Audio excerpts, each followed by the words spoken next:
বর্তমানে যে ছাত্ররা যেখানে লাভালাভি করতে আছে তাদের হাতে যদি দেশ চলে যায়, হাসিনা কি লুপ করছে, হাসিনার থেকে ডাবল লোভ এই ছাত্ররা। হাসিনা তো কাবুল পড়ে গেছে, তোমরা কাবুল পড়িয়াও যাইতে পারবে না। এই সমন্বয়ক আমাদেরকে খেপাইও না, তোমাদের মান সম্মান চলে যাবে। তাদের তো আমরা ক্ষমতা দিচ্ছি, দেশের জনগণের ভোট তার ক্ষমতা আসে না। হাসিনাকে জিন্দিগি তো তোমরা না উঠতে না, বড় বড় কথা কও আমরা দেশ চালাবো। দেশটা কি তোরা স্বাধীন করছো? আমি আজকে চ্যালেঞ্জ করে বলি, ছাত্র সমন্বয়কদের বলেন তো দেশে ওরা কি সংস্কার করছে আর ওরা দেশ সংস্কার করবে? এগুলো একটা পাগলামি কথাবার্তা। এখন আপনি নাবালক বিচার খাওয়া বাচ্চাকে সরকার বানাই দিতে চান না, মূলত ভিতরে ভিতরে রাষ্ট্র ধ্বংস করার কাজ আমরা এখনো চালিয়ে যাচ্ছি।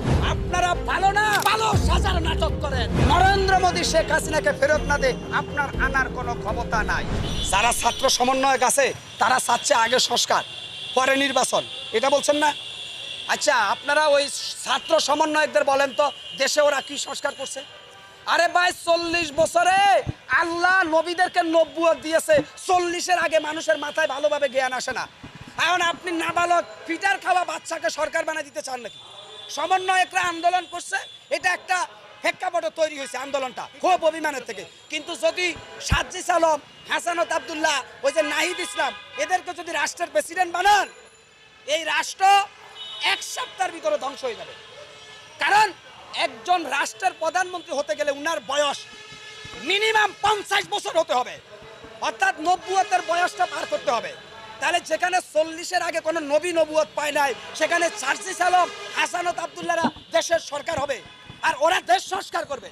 এগুলো একটা পাগলামি কথাবার্তা। আমি মনে করি সংস্কারের নামে এরা নির্বাচনকে কালক্ষেপণ করছে।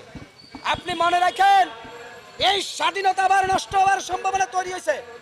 এই যে সমন্বয়করা এভাবে স্বাধীনতার রঙে যেভাবে রাঙ্গাচ্ছেন নিজেকে, আপনারা হয়তো বা আর একবার রক্তের সাগরে ডুবে যেতে পারেন।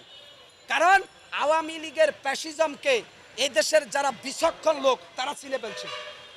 আমি কাল নাগিনী সাপকে যতটা ভয় না করি, তার চাইতে 70 গুণ বেশি ভয় করি শেখ হাসিনা এবং আওয়ামী লীগকে। ওদের পক্ষে সবই সম্ভব। ওরা ওই যে ডিবির হারুনকে বাতের হোটেলের মালিক বানিয়ে দিয়ে সেখানে অনেক নিরীহ মানুষকে নিয়ে নির্যাতন করেছে। মিয়া, শেখ হাসিনার কাছে ইলিয়াস আলীর কন্যা পায়ে ধরে বলছে আমার আব্বাকে ফিরিয়ে দেন। শেখ হাসিনা আবেগে আপ্লুত হয়ে বলছে যে ঠিক আছে আমি দেখছি। তৎকালীন জিয়াউল হাসানকে ফোন দিছিল যে ইলিয়াস আলী কই। শেখ হাসিনা তো জানে যে শেখ হাসিনার নির্দেশে ইলিয়াস আলীকে গুম করা হয়েছে। ওই তৎকালীন সেই কর্মকর্তা প্রশাসনের বলছে ম্যাডাম 1 ঘন্টা আগে খালাস করে দিছে। কি বুঝলেন? ইলিয়াস আলীকে 1 ঘন্টা আগে যমুনা নদীতে মেরে তার লাশকে সিমেন্টের বস্তা দিয়ে ডুবিয়ে দিয়েছে হাসিনার প্রশাসন। তাহলে আমি শেখ হাসিনাকে কাল নাগিনী সাপের চাইতে ভয় করি। আপনি কি বুঝতে পারেন না কেন ভয় করি? এরা সব পারে। এরা কখনো মুসলমানের লেবাস ধরে, কখনো পশ্চিমাদের লেবাস ধরে, কখনো হিন্দুত্ববাদের লেবাস ধরে, কখনো এরা সুফি সম্রাট সাজে। এরা বহুরূপী শয়তান। এদের থেকে সাবধান থাকতে হবে রাষ্ট্রকে বাঁচাতে হলে। না, ছাত্র রাজনীতি তো অবশ্যই লাগবে, কারণ রাজনীতি করতে হলে তো আপনার ছাত্র জীবন থেকে রাজনীতির অভিজ্ঞতা আস্তে আস্তে। সাজ্জিস, হাসানত আব্দুল্লাহদের ভবিষ্যৎ কিন্তু ভালো। ওরা যেভাবে লিড দিয়েছে আন্দোলন সংগ্রামে, কিন্তু তারা তো এখনো সেটার উপযুক্ত হয় না ওই চেয়ারের। তার আগে তারা বসে পড়েছে। এই যে সমন্বয়করা উপদেষ্টা হওয়ার কারণে আজকে ছাত্র সমাজ দলে দলে বিভক্ত ফাটল হয়ে গেছে। একটা বোকামি করছে নাহিদ ইসলাম এবং ওই যে ওরা উপদেষ্টা না হয়ে এই দেশের সর্বদলীয় একটি বিপ্লবী সরকারকে গঠন করা উচিত ছিল। সেটা না করে ওরা নিজেরা ওই যে একটা কথা আছে না, বাচ্চার কান্না থামানোর জন্য 2-1টা চকলেট দিলে বাচ্চার কান্না ঠান্ডা হয়। ওই সমন্বয়ক 2-3টারে উপদেষ্টার পদ দিয়ে ওদের কান্না বন্ধ করছে। মূলত ভিতরে ভিতরে রাষ্ট্র ধ্বংস করার কাজ জালেমরা এখনো চালিয়ে যাচ্ছে। এটা বুঝেন না কেন? এই যে সাজ্জিস আলম এবং হাসানত আব্দুল্লাহ এদেরকে বলছি যে বাচ্চাদেরকে যেভাবে লজেস দিয়ে চুপ করানো হয়, ওদেরকে 2-1টা পোস্ট দিয়ে চুপ করা হয়েছে। মূলত এই রাষ্ট্রটাকে এখনো অদৃশ্য কালো ছায়া পিছন থেকে নড়াচড়া করতেছে। এটা নাম বললে হয়তো আমাকে আজকে রাতের মধ্যে গুম করে দেওয়া হতে পারে। আমি জানি এরা কারা। এই রাষ্ট্রকে নিয়ে এখনো ষড়যন্ত্র করছে কারা। যদি প্রশাসন আমাকে নিশ্চয়তা দেয়, আমি জাতির সামনে ওদের নাম প্রকাশ করে দিব। আপনি কি মনে করেন ডিজিএফআই, এনএসআই গোয়েন্দা সংস্থার ভিতরে এবং প্রশাসনের ভিতরে এখনো কিন্তু হিন্দুত্ববাদের বীজ বলবৎ রয়েছে। এদেরকে যদি ওই চেয়ার থেকে না সরানো হয়, এই রাষ্ট্রের জন্য আরেকবার বিপদ হয়ে আসতেছে ঘূর্ণিঝড়ের গতিতে, আমি আশঙ্কা করছি। ভাই, অন্তর্বর্তীকালীন সরকার না, সারা পৃথিবীর সবাই চাইলো যদি নরেন্দ্র মোদী শেখ হাসিনাকে ফেরত না দেয়, আপনার আনার কোনো ক্ষমতা নাই। কারণ জাতিসংঘ, এই যে জাতিসংঘ, ইউরোপীয় ইউনিয়ন, যে দাতা সংস্থা আছে পশ্চিমা বিশ্ব, ওরা কি ইসরায়েলের বর্বরতা থামাতে পেরেছে? আপনারা ভালো না ভালো সাজার নাটক করেন। অতএব জাতিসংঘের ভিতরে যিনি আছেন উনি কি মুসলিম নেতা? ইউরোপীয় ইউনিয়নের নেতা কি মুসলমান? একমাত্র মুসলমানের কাছে শান্তি আশা করা যায়, আর কারো কাছে শান্তি আশা করা যায় না। ওরা হচ্ছে নিজেদের গোত্র বাঁচায়, গোত্র। ওরা সব সময় মুসলমানের চূড়ান্ত দুশমন। আমি আজকে চ্যালেঞ্জ করে বলি, জাতিসংঘ, ইউরোপীয় ইউনিয়ন থেকে শুরু করে পশ্চিমা দাতা গোষ্ঠী কখনো মুসলমানের উপকারে আসে নাই। কিয়ামত পর্যন্ত ওরা মুসলমানের উপকারে আসবে না। মুসলমানের উপকার করার জন্য আল্লাহর পদার্থ একটা লোককে পাঠাবেন, যেটার নাম ইমাম মেহেদী, এবং ঈসা নবী শেষ সময় আসবেন, তখন যদি মুসলমানের মুক্তি হয়। অতএব এই যে জাতিসংঘের মহাসচিব, সব সময় উনি খালি নিন্দা প্রস্তাব করে ফিলিস্তিনের ব্যাপারে। আদৌ কি ফিলিস্তিনের উপরে যে বর্বরোচিত হামলা ইসরায়েল চালিয়ে যাচ্ছে ওটা বন্ধ হয়েছে? তার মানে জাতিসংঘের যে মহাসচিব, উনি যে কেমন মহাসচিব মুসলমানের বুঝতে আর অসুবিধা হওয়ার কথা না। আমি ডোনাল্ড ট্রাম্প বুঝি না, জো বাইডেন বুঝি না। পশ্চিমারা যেখানে স্বার্থ সেখানেই তারা কখনো আপনার আমার উপকার করবে না।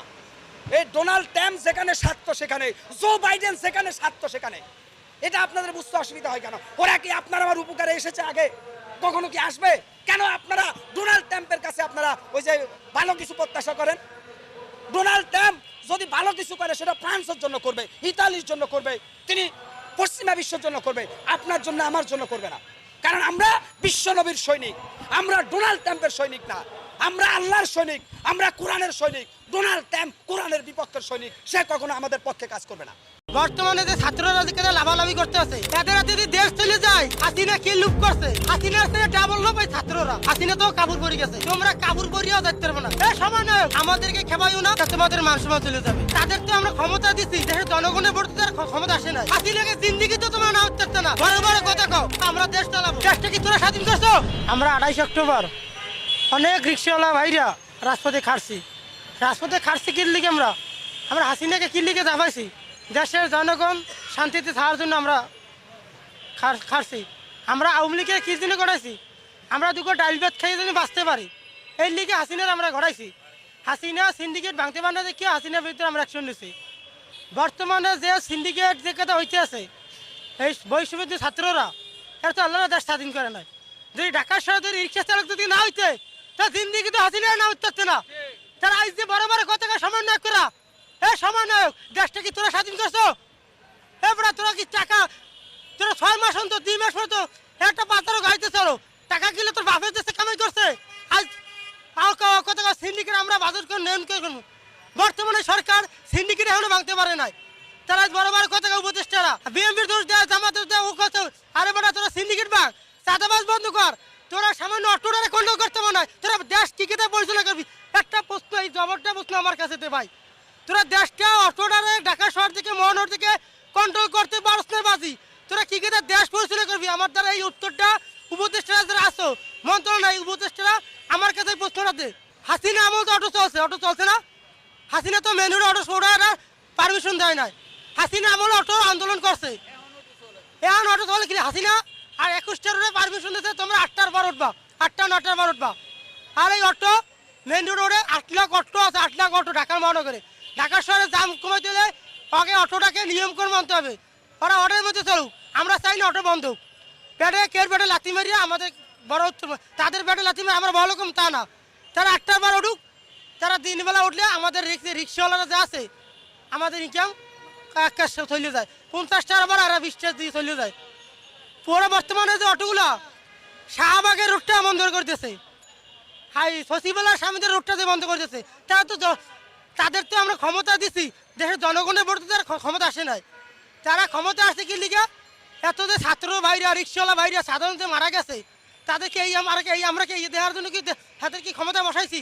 রোড বন্ধ করার জন্য ক্ষমতা বসাইছি? শাহবাগ রোড বন্ধ করে দেবে, প্রেস ক্লাবের রোড বন্ধ করে দেবে, হাইকোর্টের রোড বন্ধ করে দেবে, তাদের তো আমরা হের জন্য বসাই নাই। আমরা তাদেরকে বসাইছি জানি আমরা একটু ভালো চলতে পারি, ভালো খাইতে পারি, ভালো জানি আমাদের ছেলে মেয়েদেরকে মানুষ করতে পারতে। বর্তমানে যে ছাত্ররা যে লাভালাভি করতে আছে, এদের হাতে যদি দেশ চলে যায়, হাসিনা কি লুপ করছে?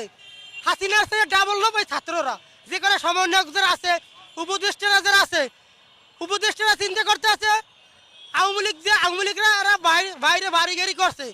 আমরা যদি 5 বছর ক্ষমতা থাকতে পারি তাহলে আমরাও বাইরে বাড়িগাড়ি করতে পারবো। তাদের নিয়ে করলে একটা ডাক্তার ইউনূস সাহেবকে বলবো, স্যার আপনার জন্য কোনো আমরা ওই প্রেস ক্লাবের মাধ্যম বন্ধ করছি, হাসিনা যে সময় আপনারা নিয়ে হাইকোর্টে খালি লড়াইতে আছে, আমরা বলতেছি ওখানে কি লিখে গেছি। আপনাকে আমরা সম্মান করি, আপনাকে এমন কাজ করেন না দেশের জনগণ আপনার ভিতরে জানি থুতু যেন না দেয়। আপনি একটা সুষ্ঠু একটা নির্বাচন দিয়া কে দেশ পরিচালনা করবে সেটা দেশের জনগণ ঠিক করে দেবে। আমরা ঠিক করে দেবো কারা নির্বাচন দিয়ে কাকে ক্ষমতা আসলে আমাদেরকে যে সাপোর্ট করবে, যে ভালোবাসবে তারকে আমরা ক্ষমতা আনবো। ক্ষমতা আমরা বিএনপি আনি না জামাত ইসলাম আনি না চরমনে আনি, সে সিদ্ধান্ত আমাদের হাতে। কোনো রাজনীতি তারা স্লোগান দিতে পারবে না কে ক্ষমতা কে আনবে। দেশের জনগণ চিন্তা করবে কাকে ক্ষমতা আমরা কাকে বসাবো। যে আমাদের চিন্তা করবে আমরা তাকে ক্ষমতা বসাবো, আমরা তার জন্য জীবনও দিয়ে দেবো। আমরা এমন একটা সরকার দেখতে চাই বিএনপি আমলে যেখানে 1 কেজি চাউল খেতে 20 টাকায়, 1 কেজি চিনি খেতে 30 টাকায়, 1 কেজি সমিতির খেতে 60 টাকায়। আমরা এরকম বিএনপি সরকার এরকম একটা সরকার দেখতে চাই। আমরা কোনো ফালতু সরকার দেখতে চাই না। সরকার ক্ষমতা আসবে, ছাত্ররা দেখে করতেছে, আমরা দল গঠন করবো, তারপর নির্বাচন। আমি এমন কই ছাত্রদের সমন্বয়কে, এমন কই মান সম্মান তোমাদের আছে, মান সম্মান হয়ে থাকো, এমন কাজ করো না। হাসিনা তো কাবুর পরে গিয়ে ফলাই গিয়ে হাসিনা তো কাবুর পরে গেছে, তোমরা কাবুর পরিয়াও যাইতে পারবো না। আমাদেরকে খেপাইও না, তা তোমাদের মান সম্মান চলে যাবে। মনে করো তোমরা দেশটা আল্লাহ স্বাধীন করছো। এই ঢাকা শহর যদি রিক্সা চালক যদি না হইতে, হাসিনাকে জিন্দিগি তো তোমরা না হতে না। আজকে বড় কথা কও, 22টা রোড বন্ধ করার জন্য রিক্সা লাগো না, 22টা রোড বন্ধ করতে হবে শুধু অটোওয়ালার কারণে। অটো ভিআইপি না, আমরা চিন্তা করবো কোনটা রোড ভিআইপি হইবে কোনটা ভিআইপি না হইবে। দেশের জনগণের ভোটে একেরা আমাদের ভোটে তো তারা ক্ষমতা আসে, আর আমরা চিন্তা করবো কোনটা ভিআইপি হইবে রোড কোনটা ভিআইপি না হইবে। আমরা দেশের জনগণ চিন্তা করবো। আর বেশি লাফালাফি করো না, তাহলে তোমাদেরকে আমাদের এমন মাথা খারাপ করো না তোমাদের বাড়িতে ঘেরাও তো না।